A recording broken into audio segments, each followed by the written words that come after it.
और मैं बिना किसी विलंब के खेल जगत में भारत भूमि के सबसे अग्रणी राज्य हरियाणा की धरती से किसान कौम का बेटा जो गांव ढाणी के अंतिम छोर से निकलकर खेत खलियानों की महकती माटी के खुशबू से निकलकर सामाजिक सरोकारों की अग्रिम पंक्ति में खड़े रहने वाले मेरे बड़े भाई श्रीमान हर्षित छिकारा को इस मैं नहीं बुलाऊंगा, आपके दोनों हाथों की जोरदार तालियां बुलाएगी बड़े भाई श्रीमान हर्षित छिकारा। बहुत बहुत वंदन और अभिनंदन। आपके सम्मान में दो पंक्ति अर्ज करूंगा कि आवश्यक नहीं महापुरुष जन्म ले महलों और धूमेलों में, कि आवश्यक नहीं महापुरुष जन्म ले महलों और धूमेलों में, चांदी की चमक मुख में हो पड़े ना कष्ट कसेलों में, वन प्रांत की कुटियों में झुकी झोपड़ियां चालों में। अरे हर्ष छिकारा जैसे महापुरुष से जन्म ले लेते हैं अनपढ़ किसान और गवालों में, अनपढ़ किसान और गवालों में। जी सर। सबसे पहले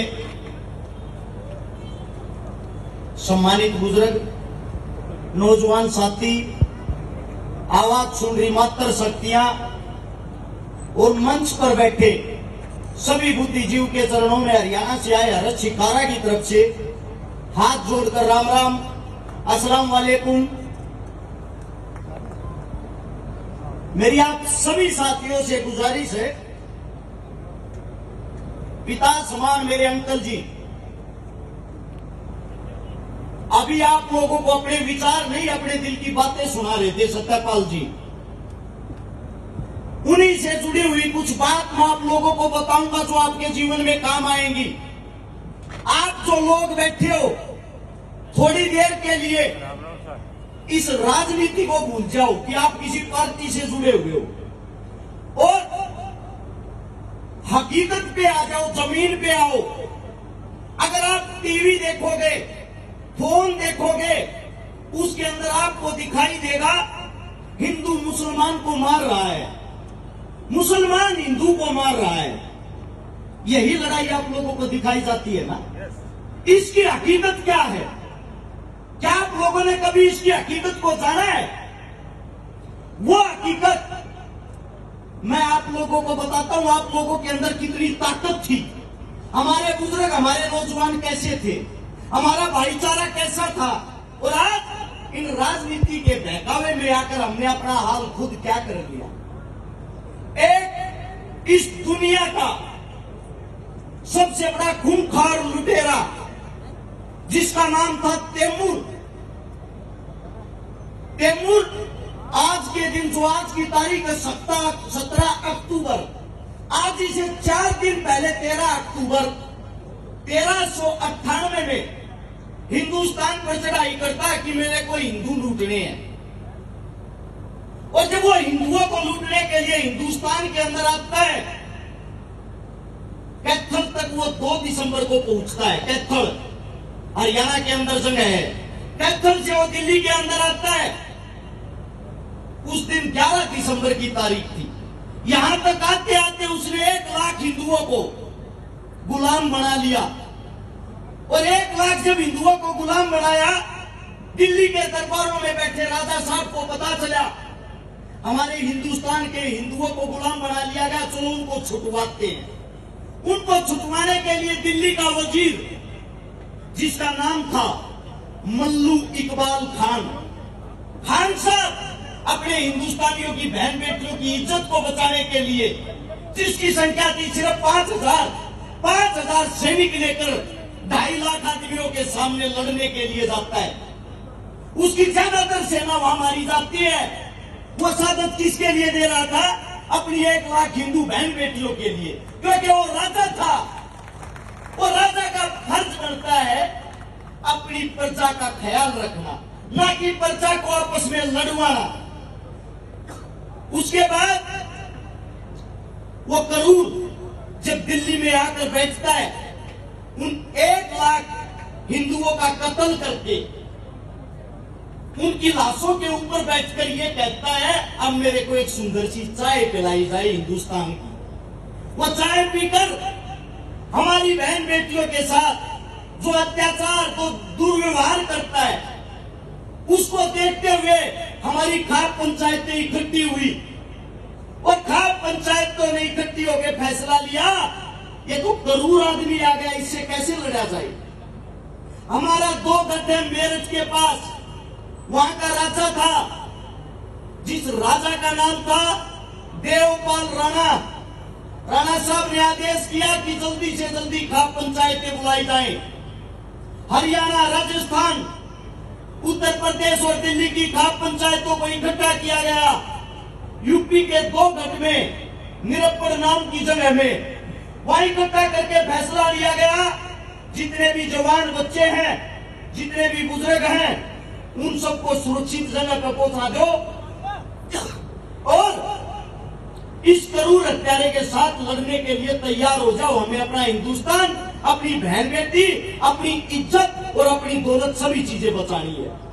ये फैसला सुनते ही ये जिम्मेदारी दी गई। जिसको सेनापति बनाया गया उसका नाम था जोगराज सिंह गुज्जर पवार। जिसको उप सेनापति बनाया गया उसका नाम था हरवीर गुड़िया जाट। और उसके बाद जिसको उप सेनापति बनाया गया उसका नाम था दुल्ला बंगी वाल्मीकि, हमारे दादाजी हांसी से। तीनों को जिम्मेदारी दी। आप लोग क्या कर सकते हो अपने हिंदुस्तान के लिए, अपनी बहन बेटियों के लिए? दुल्ला बंगी भरी सभा में खंजर निकालकर अपनी जंगा को काट के अपना रक्त राजा के पैरों में देकर ये कहता है ये रक्त आखिरी सांस तक अपने हिंदुस्तान और अपनी बहन बेटियों की इज्जत के लिए लड़ता रहेगा। और ये खंजर उसकी छाती का लहू पीकर ही वापिस मैदान में आएगा, उससे पहले नहीं। लड़ने की तैयारी हो गई। 80,000 मलयोद्धाओं को तैयार किया गया। 40,000 हमारी औरतें भी तैयार हुई कि हम भी लड़ेंगी। जब तैमूर 2.5 लाख की सेना लेकर दिल्ली से हरिद्वार की तरफ चलता है, खूंखार मेरठ के अंदर युद्ध होता है। 2.5 लाख आदमियों से हमारे देसी आदमी हाथ में कस्सी, फावड़ा, जेड़ी, गंडासा लेकर लड़ रहे। और लड़ते लड़ते वहां से उसको खदेड़ कर इतनी बड़ी सेना को भगा देते हैं जो वहां से भागकर हरिद्वार चला जाता है। हरिद्वार से पहले दोबारा युद्ध होता है। और जब दोबारा युद्ध होता है, दुल्ला बंगी को उस सेना ने घेर रखा था। तैमूर की सेना ने जब दुल्ला बंगी वाल्मीकि को घेर रखा था, हरवीर गुड़िया जाट ने देखा मेरे भाई को घेर रखा है। 10,000 आदमियों की सेना में अकेला निहत्था आदमी कूद गया और गाजर मूली की तरह आदमियों को काट दिया। जब 450 आदमियों को हरवीर गुड़िया जाट ने मारने के बाद वहीं दुल्ला बंगी वाल्मीकि वीर गति को प्राप्त हो गए। उसने सोचा क्यों ना तू अपने भाई को लकड़ी दे दे। उसके बाद लड़ाई लड़े। इतनी देर में हरवीर गुड़िया जाट पे पीछे से दोबारा से हमला हो जाता है। हमला होते होते हरवीर गुड़िया दोनों हाथों से तलवार चलाते हुए योद्धाओं की तरह लड़ता है। पीछे से आता है जोगराज सिंह गुज्जर। ये देखकर मेरे भाई पे हमला हो रहा है, हजारों आदमी मेरे भाई पे भारी पड़ रहे हैं, उनके बीच में जाके लड़ता है। जिसके शरीर में 60 घाव हो रखे थे हरवीर गुड़िया जाट के शरीर में, वो फिर भी लड़ रहा था। वहां जाकर जोगराज सिंह गुज्जर, जिसका भाई बेहोश हो गया था, हरवीर गुड़िया जाट उसको कंधे पे उठाता है और एक हाथ से तलवार से गाजर मूली की तरह दोबारा से उस सेना को काटता है। ये आप लोगों की ताकतें थी, ये आप लोग लड़ाके थे। आप लोग लड़ना भूल चुके हो, आप लोग अपनी ताकत भूल गए हो। आज आप लोगों ने किसको राजा बना दिया? किसको राजा बना दिया? उन आदमियों को आप लोगों ने राजा बना दिया जो कभी अंग्रेजों के बस्ते उठाते थे, जो अंग्रेजों के घर बैठकर हमारी गुलामी बताते थे कि इन आदमियों को मैं बहका लूंगा, मैं फुसला लूंगा।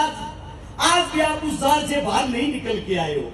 मैं आप सभी साथियों से एक बात कहना चाहता हूं, अगर आपके घर में कोई बीमारी होती है, आपके काम आपका पड़ोसी आएगा, कोई राजा नहीं। और आपके पड़ोसी की कोई भी जाति हो, आधी रात को आप उसी का दरवाजा खटखटा सकते हो, किसी राजा का नहीं। आप सभी साथियों से एक विनती करता हूं, एक बात को समझने की कोशिश करें, ना हिंदू बुरा है ना मुसलमान बुरा है। बुरी है तो ये सियासतें जो आप लोगों को लड़वाती रहती है। आप सभी साथियों से मेरी गुजारिश है, विनती है, इस लड़ाई से बाहर निकलकर अपने भाईचारे को पहचानो। और आज आप अपने हक के लिए नहीं खड़े हुए, आप लोग दोबारा से गुलाम होते जा रहे हो। आप सभी साथियों को बता देता हूं, अरश शिकारा ने कभी झूठ नहीं बोली, याद रखना। बहुत जल्दी दोबारा से गुलाम हो जाओगे इन नेता मंत्रियों के। जैसे मलिक साहब ने बताया, आगे चुनाव नहीं होंगे, जो राजा बन गया वो राजा ही रहेगा, इस बात को नोट कर लेना। और आप सभी साथियों को एक बात और बता देता हूं, अगर आज आप हक की आवाज उठाते हो, अरे मानता हूं आप लोग बुजुर्ग हो गए, आपका थोड़ा बहुत समय नजदीक होगा, लेकिन आपकी जो आने वाली पीढ़ी, आपके बच्चे, आपके पोते, वो तो याद करेंगे कि हमारे दादाओं ने हमारे लिए लड़ाई लड़ी। और जो नौजवान साथी हैं, उनसे इतना ही कहना चाहूंगा, जब आपके बुजुर्ग अपना इतिहास पढ़ के देखो, 80-80 साल की उम्र में तलवारें उठाते थे, आपको भरी जवानी में क्या हो गया? किस लिए गुलाम बने हुए हो इन सरकारों के, इन नेताओं के, इन मंत्रियों के? जब तक आपके काका ताऊ, आपके बीच का किसान का बेटा कुर्सी पर नहीं बैठेगा, बड़ी पोस्ट पर नहीं बैठेगा, आपका भला कैसा हो जाएगा? आप सभी साथियों से गुजारिश करता हूं, अपने आप को पहचानो, और अपने आप को पहचान कर बाबा साहब भीमराव अंबेडकर ने ये नहीं कहा तलवार उठाओ, उसने आपको एक ताकत दे दी कलम उठाने की, तलवार की जगह उन्होंने आपका काम आसान कर दिया, उंगली वाला।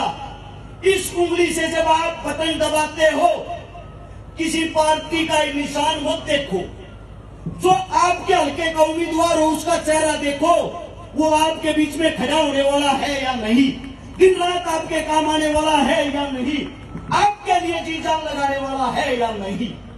अपना नेता उसी को चुनो जो आपके बीच में से निकला हुआ, आप ही का बेटा, आप ही का बच्चा हुआ। यही आप सबसे मेरी गुजारिश थी, मेरी विनती थी। अगर मेरे मुख से कोई गलत शब्द निकल गया हो, उसके लिए क्षमा चाहता हूं। आपका बेटा हूं, आपका बच्चा हूं, आप लोगों के संगत से जो सीखा वही बोलता हूं। सभी साथियों को दोबारा से राम राम, धन्यवाद, जय हिंद। थैंक यू हर्ष भाई। निश्चित तौर से हम अपने आप को सौभाग्य